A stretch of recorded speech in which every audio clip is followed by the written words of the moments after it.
মাদ্রাসায় ইসলাম শিক্ষা পড়াচ্ছে হিন্দু। আপনি চিন্তা করেছেন কোথায় নেমেছে?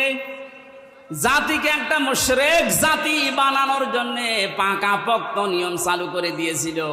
এভাবে যদি 10টা বছর চলতো, এ পুরা বাংলাদেশ পাল্টিয়ে আমরা মুসলমান শুধু নামে থাকতাম, কামে মুশরিক হয়ে যেতাম। জাতিকে শিরিক করানোর জন্য কত পায়তারা, কত প্রকল্প হাতে নিয়েছে। মোড়ে মোড়ে মূর্তির নামে, ভাস্কর্যের নামে, এই কথা বলছে না, এটা যে শিরিক সেটার প্রমাণ পেয়েছে। 5 তারিখে আসরের আগে সব শেষ।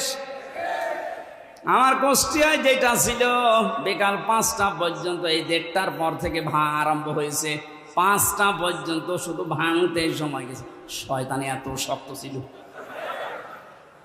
এত টাকা খরচ করে বানিয়েছে। কি করলেন আপনি?